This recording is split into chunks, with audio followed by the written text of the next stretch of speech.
Le Brésil donne raison à Ronaldinho. Avec un œil de joueur, le génie brésilien avait déjà prédit l'hécatombe. Je ne regarderai aucun match du Brésil. Tout manque.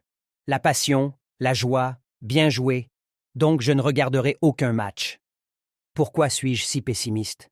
Parce que les choses ne vont pas bien. Il manque de la détermination. Il manque de la volonté. Au final, dans l'anonymat, le Brésil se fait sortir en quart par une équipe réduite à 10, Copa América. Ronaldinho dézingue de nouveau le Brésil. Ronaldinho est bel et bien fâché contre le Brésil.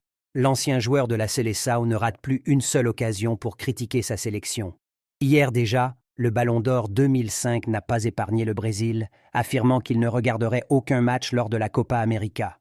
L'ancien joueur du PSG et du Barça en a rajouté une couche avec un nouveau message marquant son profond désamour envers l'équipe de Dorival.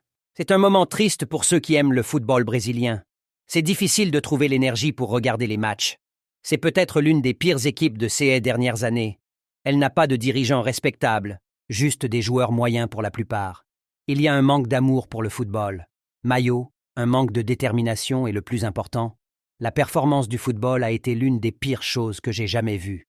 C'est pourquoi je déclare mon abandon ici. Je ne regarderai aucun match de la CONMEBOL Copa América, ni célébrer aucune victoire, a-t-il expliqué sur ses réseaux sociaux.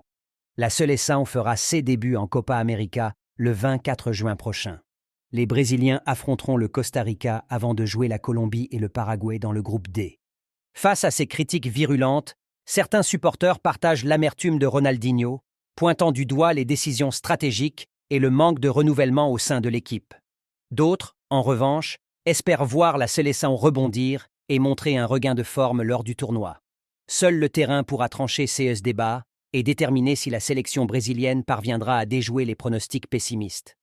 Un éventuel succès pourrait raviver la fierté nationale et faire taire les détracteurs, tandis qu'un échec confirmerait les craintes des sceptiques.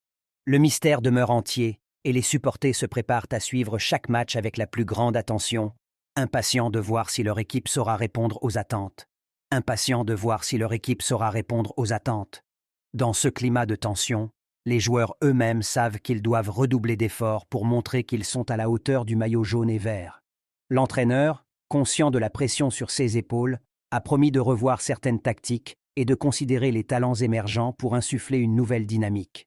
La passion du football au Brésil est indéniable, et chaque mouvement sur le terrain sera scruté avec une intensité immense, ajoutant une dimension supplémentaire à chaque match de ce tournoi. Les journalistes ne manquent pas de spéculer sur les stratégies qui seront employées, alimentant ainsi les discussions passionnées autour du tournoi. Les entraîneurs, quant à eux, affinent les détails de leur plan de jeu, conscients que chaque décision pourrait faire basculer le sort de la compétition. L'atmosphère dans les stades, entre excitation et tension palpable, reflète l'importance de l'événement pour tous les acteurs impliqués.